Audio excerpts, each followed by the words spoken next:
Story 1, Countryside Nightmare. My name is Russell, and my wife Emily and I decided to take a break from our hectic city lives and retreat to the countryside of the United States. We had rented a cozy cabin nestled in the woods, far away from civilization. It was the perfect getaway for us to spend quality time together and escape the stresses of our everyday lives. However, little did we know that our peaceful retreat would soon turn into a chilling nightmare. We arrived at the cabin in the late afternoon, and as soon as we stepped out of the car, we were greeted by the soothing sounds of nature. The trees were tall and the leaves rustled in the wind. The air was crisp and we could feel the fresh scent of pine cones all around us. We breathed in the serenity and looked forward to the adventures that lay ahead. The cabin was small but comfortable. It had a warm fireplace, a cozy living room, and a small kitchen. The bedroom was upstairs, and it had a large window overlooking the woods. We settled in and spent the rest of the day exploring the surrounding area, hiking and enjoying the peacefulness of the countryside.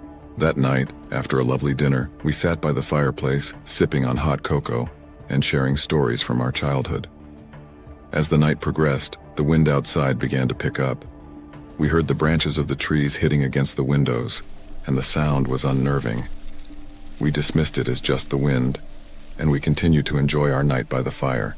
As we headed up to bed, we noticed that the wind had intensified. We could hear it howling outside and the cabin began to shake. We tried to ignore it and went to bed, hoping to sleep through the storm. However, around midnight, we were jolted awake by a loud banging sound coming from the front door.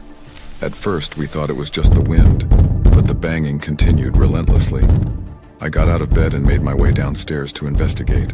As I opened the door, I was met by the freezing wind and rain. I looked outside but saw no one. I called out, but there was no answer. I returned to bed and we tried to fall back asleep, but the banging resumed. It was louder this time, and it sounded like it was coming from the upstairs window. I got up again and walked over to the window. What I saw was enough to send chills down our spines. There was a figure, a shadowy silhouette, looking through the window, its eyes glowing in the darkness. I was petrified and I could feel the fear in my own eyes.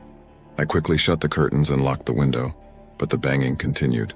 We could hear footsteps outside pacing back and forth. I grabbed a flashlight and decided to investigate. I stepped outside and Emily waited, clutching her blanket, for me to return. But I didn't come back. Minutes turned into hours, and Emily was left alone in the cabin, with nothing but the sound of the storm and the banging on the door. She tried to call for help, but there was no reception. The electricity had gone out, and she was left in complete darkness. As the sun began to rise, the banging stopped, and the storm finally calmed down. Emily mustered the courage to step outside and look for me. She searched the surrounding woods, calling out my name, but there was no response. She continued searching until she stumbled upon a cabin, similar to ours, hidden deep in the woods. It looked abandoned and run down, with broken windows and a door hanging on its hinges. As she made my way inside, she found herself face to face with the same shadowy figure that had been outside our cabin that night. It was a tall, dark figure, with glowing eyes that seemed to pierce through her soul. She was paralyzed with fear, unable to move or even scream. The figure began to approach her slowly, and she could hear its footsteps echoing through the empty cabin. It was like the sound was amplified by the eerie silence that surrounded us. She knew she had to do something, but her mind was blank. She tried to run, but her legs wouldn't move. It was like they were rooted to the ground. The figure was now standing right in front of her, and she could feel its cold breath on her face. She closed her eyes, waiting for the worst, but nothing happened.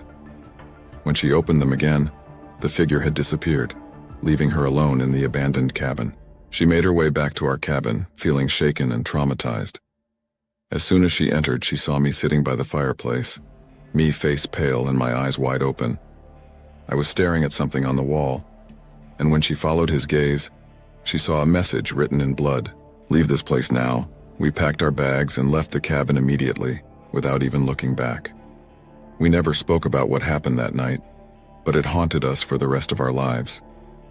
We later learned that the cabin we had rented was built on the site of an old asylum, where countless patients had suffered and died in gruesome ways.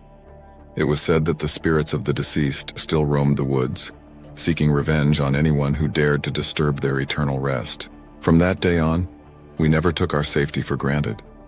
We never forgot the terror that we experienced in that isolated cabin, deep in the woods. It was a stark reminder that sometimes The most peaceful-looking places can hide the darkest secrets, and the most beautiful scenery can mask the deadliest dangers.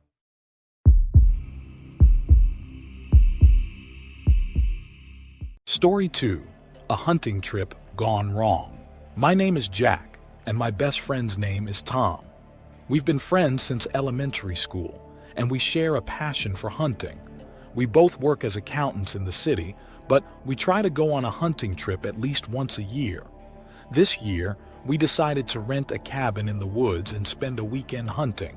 The cabin was located deep in the woods, and we had to drive for a few hours to get there. The sun was setting when we arrived, and the woods were eerily quiet. We parked our truck in front of the cabin and unloaded our gear. The cabin was a small wooden structure with one bedroom, a living room, and a small kitchen. It was perfect for 2 people, and we were both excited to spend the weekend there. After we unpacked, we decided to go hunting for a bit before it got too dark. We grabbed our rifles and headed into the woods. The woods were dense, and the trees blocked most of the sunlight. We walked for a while, looking for any signs of deer or elk, but we didn't find anything. As the sun began to set, we decided to head back to the cabin. We didn't want to get lost in the woods after dark. We made our way back to the cabin, and as we were approaching it, we heard a strange noise. It sounded like someone was walking around the cabin. We froze in our tracks, unsure of what to do. We both had our rifles, but we didn't want to shoot anyone accidentally. We decided to approach the cabin slowly and cautiously with our rifles at the ready. As we got closer, we could see a figure moving around inside the cabin. "Who's there?" Tom yelled. The figure stopped moving and there was no response. "Come out with your hands up," Tom yelled again. The figure slowly emerged from the cabin. It was a middle-aged man with a scruffy beard and dirty clothes. He had a hunting rifle in his hands. "What are you doing here?" Tom asked. "I rented this cabin for the weekend," the man replied. "Who are you guys?" "We rented this cabin too," I said. The man seemed surprised and he lowered his rifle. "I didn't know anyone else was renting this cabin," he said. "I'm sorry if I scared you guys." We introduced ourselves, and the man told us his name was Frank. He seemed friendly enough, and we chatted with him for a bit. Frank told us he had been hunting in the woods for years and knew them like the back of his hand. He even offered to show us some good hunting spots the next day. After a while, we all went to bed. Tom and I slept in the bedroom while Frank slept on the couch in the living room. We were both exhausted from the long drive and the day's hunting, and we fell asleep quickly. I don't know how much time had passed, but I woke up suddenly in the middle of the night. I could hear footsteps outside the cabin. They were slow and deliberate, like someone was trying to be quiet. I nudged Tom awake, and he heard it too. "What do we do?" Tom whispered. "I don't know," I replied.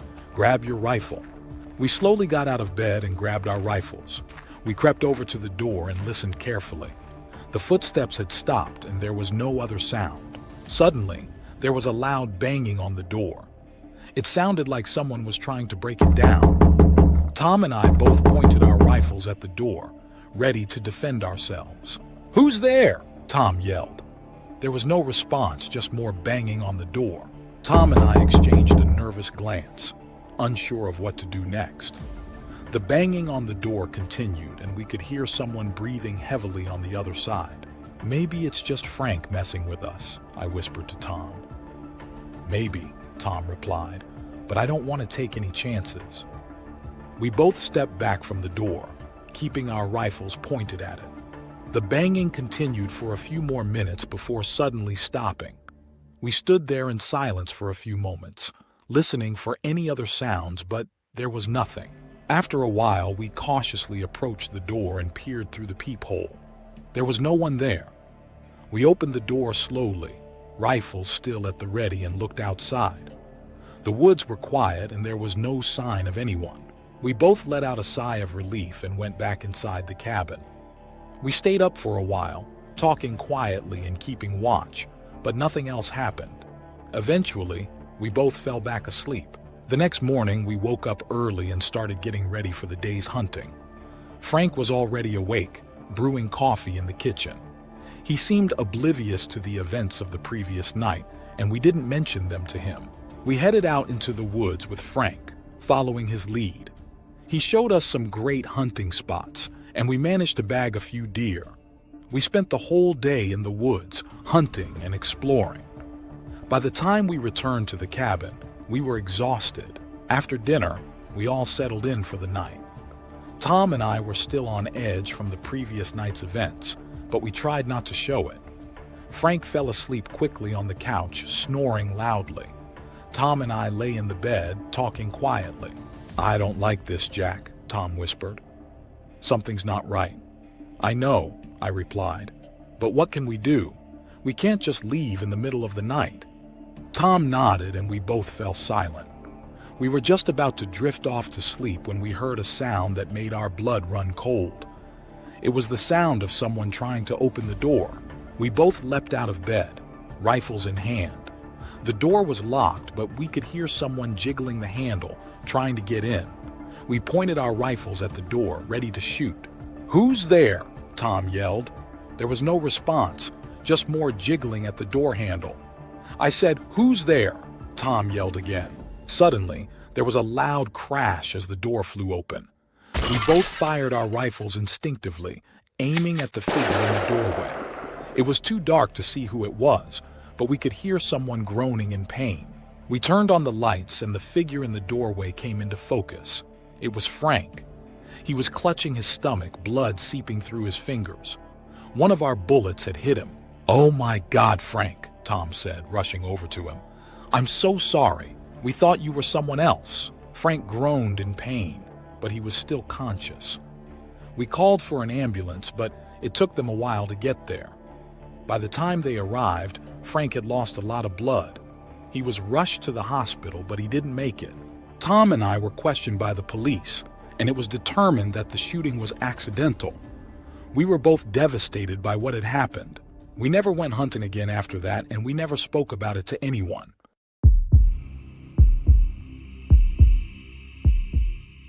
Story 3. The Haunted Safari. My name is Adam, and I was one of the 8 college students who went on a night safari in the woods with a guide named Mr. Williams. We were all excited about the adventure that awaited us, but little did we know that we were in for a horrifying experience that would change our lives forever.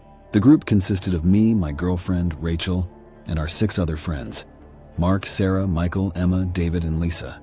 We were all seniors in college, and we wanted to do something memorable before we graduated. Mr. Williams was a tall, lanky man with a white beard and piercing blue eyes. He wore a brown hat, khaki pants, and a green jacket. He introduced himself as a guide from the neighboring village, and he promised to take us on a night safari that we would never forget. We hopped on his Jeep and drove into the dense forest. The headlights illuminated the dark path, and we could hear the rustling of leaves and the hooting of owls. Mr. Williams pointed out various animals: deer, raccoons, and panthers. We were thrilled to see them up close, and we took pictures to capture the moment. After a couple of hours of driving, we arrived at a large cabin in the middle of the woods. Mr. Williams told us that we would be spending the night there, and that he would take us on a morning safari as well. The cabin was spacious, with 2 bedrooms, a kitchen, and a living room. We settled in and cooked dinner, chatting and laughing about our day's experiences. As the night wore on, strange things began to happen. We heard footsteps outside the cabin, but when we looked out, there was no one there. The lights flickered and the doors creaked. We tried to brush it off as our imagination, but the unease grew. Next morning, as we continued our safari, we encountered more strange occurrences. Trees rustled and shook with no apparent wind, and we heard footsteps and whispers coming from the dense foliage. Our guide seemed unfazed by these occurrences, but we were all on edge, feeling like we were being watched by something sinister. On the 3rd evening, after returning from our evening safari, we gathered around a campfire outside our cabin. The atmosphere was tense, and nobody spoke much. Suddenly, we heard a blood-curdling scream coming from one of the cabins. We rushed over to investigate and found one of our friends, Emma, lying on the floor, writhing in pain. We tried to calm her down and asked her what happened, but she was incoherent, her eyes wide with fear. We called for our guide, but he was nowhere to be found. We decided to take Emma to the nearest hospital, but the road was blocked by fallen trees. It was as if nature itself was trying to keep us from leaving. We were stuck in the cabin with no way out, and Emma's condition was rapidly deteriorating. It was then that we noticed something strange about our guide. His reflection in the mirror was hazy and distorted, and we couldn't quite make out his features. It was at that moment that we realized the truth. Our guide was not alive, but a ghost who had been leading us all along. We were trapped in a supernatural nightmare, and we needed to find a way out before it was too late. The ghostly guide had been manipulating us all along, leading us deeper into the forest and keeping us isolated from the outside world. We were his playthings, and Emma's condition was just the beginning of his plan. We banded together and began to search the cabin for any clues or tools that could help us escape. We found an old map of the forest, which showed a hidden path that led to the nearest town. It was our only chance. We made our way through the forest, using the map to guide us. The path was treacherous, and we could hear the ghostly guide's laughter echoing through the trees. He was toying with us, making us believe that we could escape when in reality, he was always one step ahead. Finally, after what felt like hours of walking, we stumbled upon an abandoned cabin. We rushed inside, barricading the door behind us. It was there that we found a shotgun, which we used to defend ourselves against the ghostly guide's attacks. The night was long and terrifying, but eventually, the sun began to rise, and the ghostly presence dissipated. We emerged from the cabin, shaken, but alive. As we made our way back to civilization, we couldn't help but wonder if the ghostly guide was still out there, waiting for his next victims. We had narrowly escaped his clutches, but we knew that we would never forget the horrors of that fateful night.